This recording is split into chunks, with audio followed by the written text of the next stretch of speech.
But I like her. She calls, she follows up, she cares about the parent. And she said, I'm going to have you over with.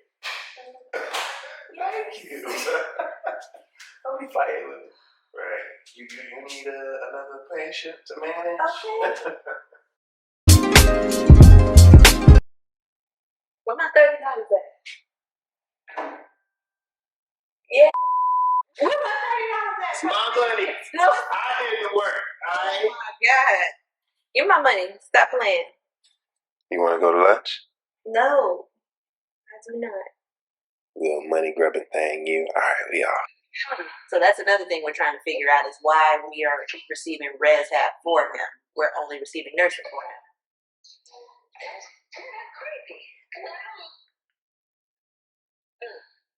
And that was going to be one of my questions to you as well. Am I supposed to be getting ResHab and this 24-hour nursing since it's two separate services? What is the title for the court LPN services. LPN? Mm-hmm.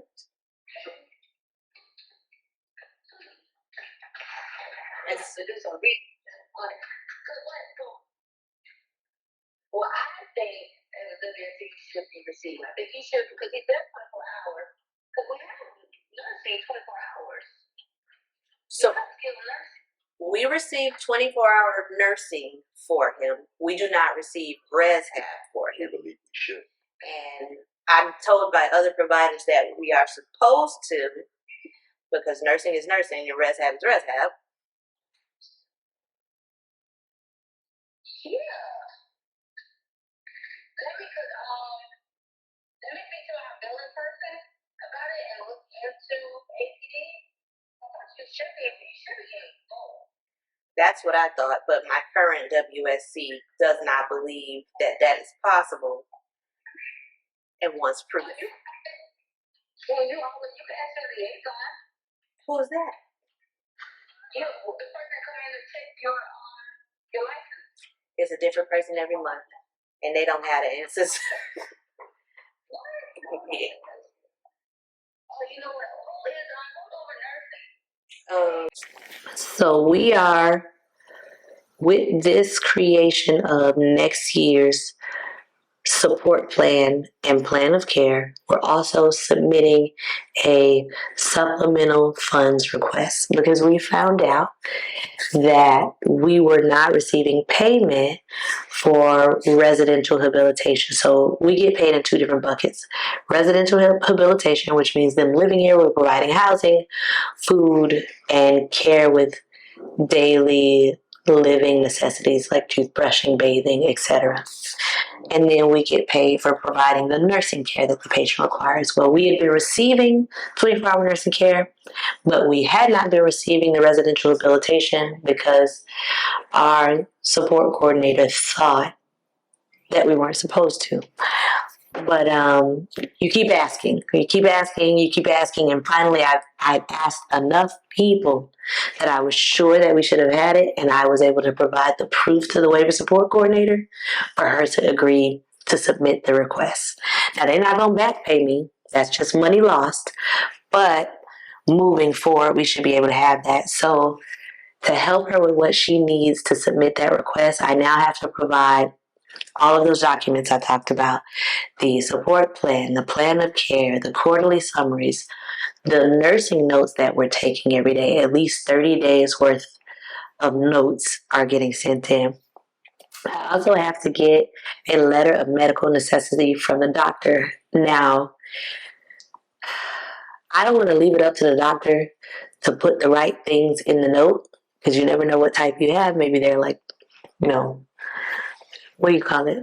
Like, they don't say a lot of words or they're not very detailed. So I'm going to write that letter. And I'm going to make sure that in that letter it has all of the things from the iBudget waiver that highlight the necessity for 24-hour nursing care and for residential habilitation. And so I'll pre-form the letter and send it to them so that they have the basis and then they can wrap their medical jargon around it. But those are key things that I need to make sure that they say. And the doctor may or may not be aware of that. I promise you, none of them read the iBudget waiver. So I'm going to make sure to provide that information and then have them write the rest. I also have to send in a copy of all of their medical prescriptions and orders for supplies. So basically, it's as if this person is requesting funding for the very first time. We have to rebuild that packet just for them to consider giving the additional dollars that are missing for the ResHab care. So that's what I'm working on today. Other group home owners, right? Some of us are all new, so having relationships with experienced group home owners gives you some idea of things to do or not to do, but also having relationships with people who are at your same level and also starting out with you, you can collaborate with them and learn some things together and work together. So that ResHab issue that I was having, it was another group home owner that was like, no, I absolutely have this. And her willingness to show me her authorizations of how her patients have both 24-hour nursing and ResHab, that was the documentation I could use to provide that justification to my waiver support coordinator, who had never seen those two things together. If I didn't have that relationship, I don't know that I would have gotten to the point to push back hard enough and reach out to my agency and send an email that then led to them emailing my waiver support coordinator saying, you know, you can do this and here's what you have to do to get it. Can you talk about why she had the reluctance? Why waiver support? It wasn't reluctance. She just hadn't experienced that. Her clientele was mostly in the pediatric home. And that home chose not to do residential habilitation. They chose to focus on nursing only. So they didn't have it. So she just hadn't seen it before with nursing. But that was because that was that owner's choice. That ain't my choice. But she didn't know that. So despite her many years of experience, it was just something that she hadn't been exposed to. So you do have to diversify who you're getting your advice from and who's working with you, because if I relied on my waiver support coordinator alone, I would have continued to miss out or been limited in this way. But instead, having a relationship with other group home owners and being able to find out what they're doing and understanding what questions to ask and what documents you need to justify this helped me come to her with like, look, no, this is real valid and I want to do this. This the girl that does talk about. I ain't forget about you. I'm gonna send that to you to prove that Wayne she lying. And do her job. That girl funny. Okay, no problem. Period. I talked to another WSC today, and she said I should be getting both. So I'll get to the bottom of it.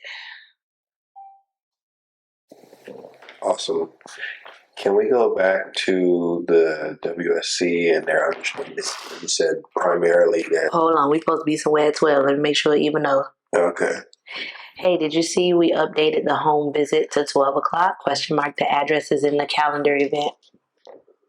How far is it? That's a good question. Let's see where we go.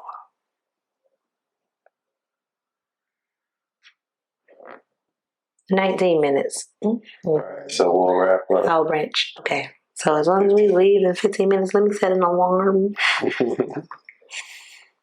so that I don't get distracted. Okay. So you have mentioned the WSC primarily dealing with patients coming from a pediatric setting and the structure that other providers use, not choosing to do ResHab. Mm-hmm. Can you talk about the difference in those business structures and why we are pursuing ResHab versus them not? Well, we're pursuing ResHab because we provide ResHab as an APD group home. I think there's some other group homes that rather than built through APD, they are structured as a home health agency primarily. and then they have the group home to supplement that. So I still haven't cracked the code fully on why that is the route that they chose. But in doing that, they have decided that that home health agency structure provides them with the funding that they need well enough that they can drop the ResHab piece from APD, and limit their like interaction and requirements that they have from that agency. I don't know 100% why it's like that, but we investigate and I'm trying to find out because, you know, I'm sure there's something to it. I just don't know yet. But their focus is not residential habilitation. Their focus is operating as a home health agency and providing 24-hour nursing care. Okay. I had something else, but I lost it. I'm running out on you. What is this? Day 4 of a fast. So The energy. whatever little energy I got left, I need to save it for the patient so that I could be present for them. So what else? Have we had any more developments? I mean, so there's patient referral from patient referral from the sisters, or the mom and the daughter. Was there another patient referral? Yeah, I mean, so 2 patient referrals, 1 random call from a lady that has a 24-year-old in a nursing home and is looking to get him into a home. However, he's not an APD eligible patient because he's not developmentally disabled. Can you talk about what we've learned about that process? We ain't learned it 100% because there's still no answer. So I heard that you could use a bed in your home for a non-APD patient as long as you request permission and get that.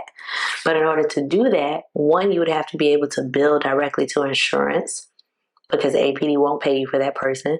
So we're still trying to figure out if our current Medicaid ID allows us to bill directly for insurance, or if it has to be private pay, or if we have to have the home health agency to be able to do that direct to insurance relationship. Still figuring that out. Second, it's still a rumor that APD will give you a permission. I have not confirmed that or tried it yet. But that's something that we're looking into.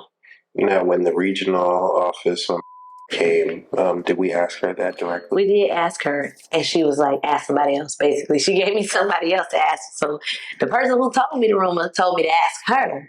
And then she said I had to ask somebody else.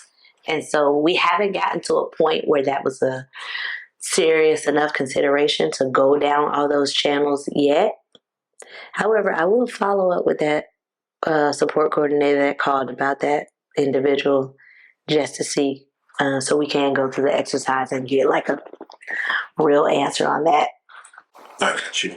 And then can we talk about the example for the WSC for our current patient, and why they were hesitant to resubmit with the evaluation of our patient? Yes.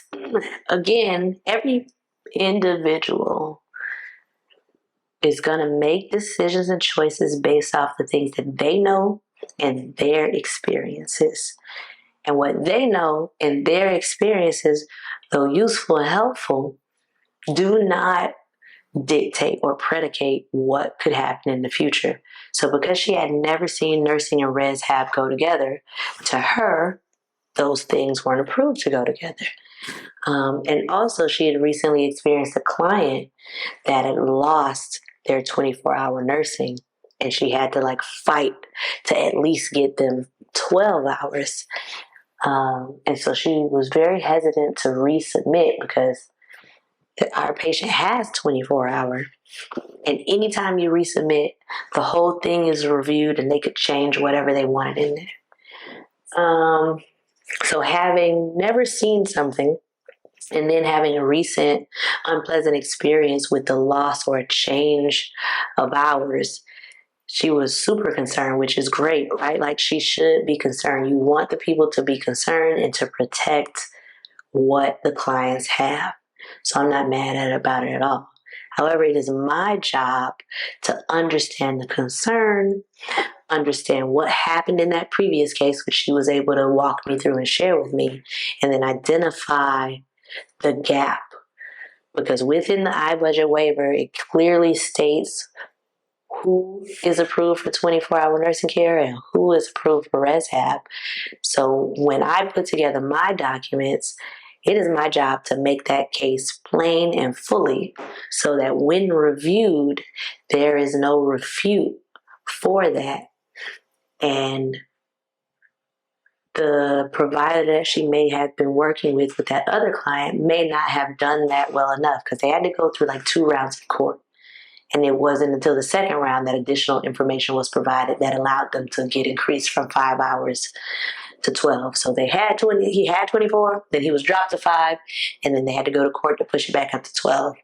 I want to make sure that on the first round, it is clear why he needs 24-hour nursing care. One, we want to protect that, but also why he needs rehab. So I have to be that support for her, because if she's going to go and risk possibly making changes to something that may not work out in her favor, having just experienced that, I have to make sure I do my part so that she is armed with everything that she needs so that she can go into it confident that she's not compromising something, but rather moving forward to get an enhancement.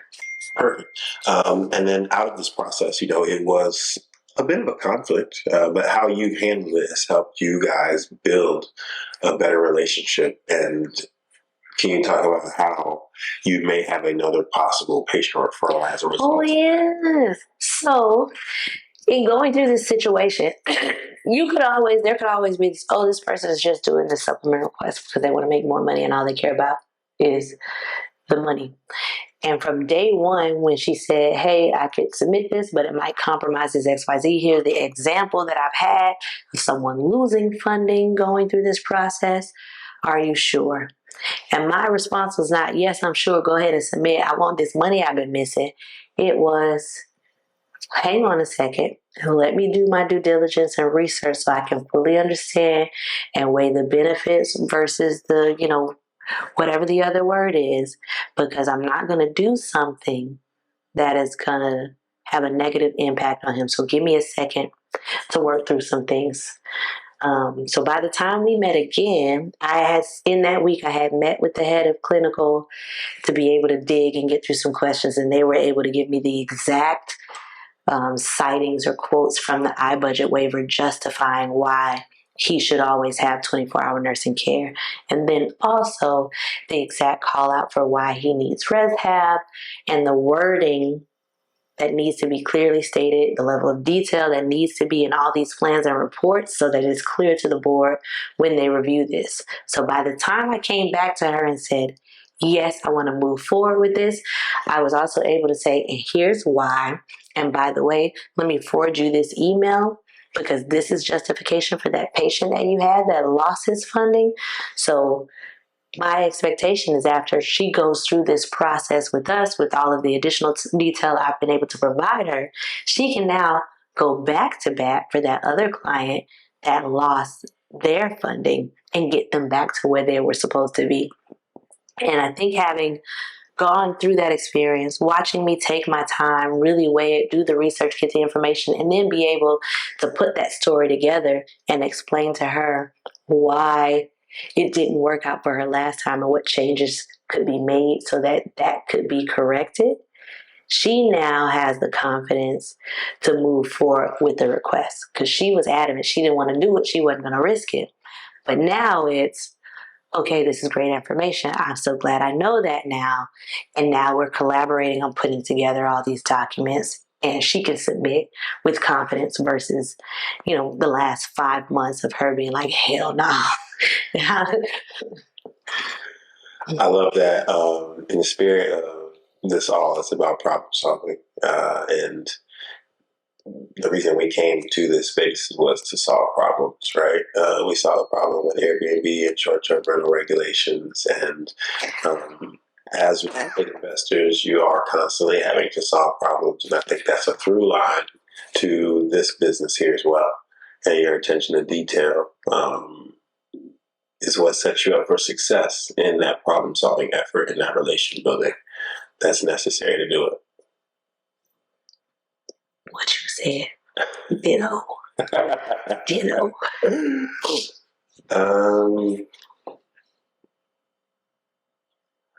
Are there any other updates that I missed, though? We did talk about patients. We talked about the visits to the house. We still have to call about the medication. So what are things to do moving forward? Like To-do. To-do list. Write the letter for the doctor so that we can add that to our other documents and submit that. So I want to finalize the doctor's letters, finalize the plan of care for next year, the quarterly reports, and make sure our package is together for her to submit that supplemental funding request. That's first and foremost. Secondly, following up on the pending opportunities. So, go back. So as a result of the waiver support coordinator going through this process with me and seeing how I thoughtfully pursued this SANS request, and she's been with us for the last 5 months. At this point now, she feels a way about us enough that other client that she feels like is not getting the service that he needs, she recommended us to his mom to try to move him from the other home that he's in to our home. And so we have a visit set up with that parent for next Monday. And that's, it took her 5 months to get to that point because she had the patient the whole time, but 5 months was enough time for her to be able to see the difference between us and the other home and decide that here's where she wanted her patients to be. Let me call Jeremiah back. Speakerphone. Yeah. Oh, he's at disregard. Got it. Okay. So, parent meetings. We're doing a parent follow-up today to try to bring this client on for respite and eventually transition to long-term care. I also have to do phone call follow-ups to the waiver support coordinator for the other mom who's not getting any funding yet to continue to help move her along that process. Follow up with another mom that did a visit for us that was looking for permanent placement, but she is not ready. So it's just a reach out. Hey, we're still here when you need us, whenever you're ready, so that we can stay top of mind when she does decide to make that decision.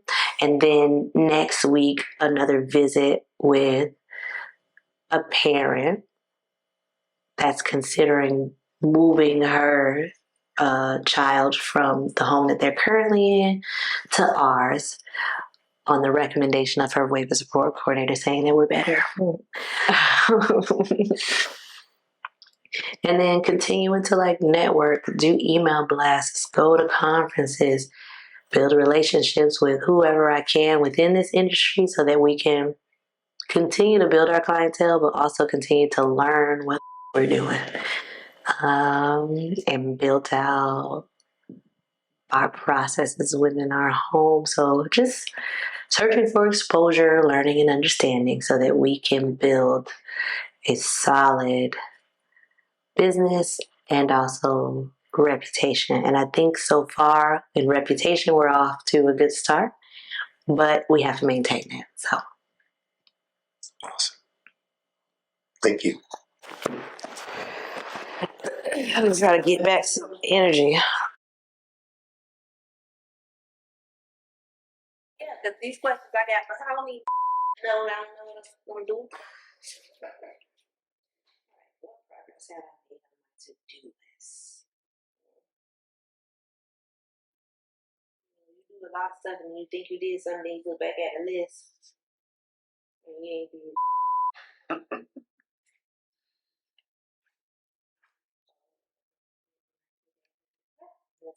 I've done nothing on this list.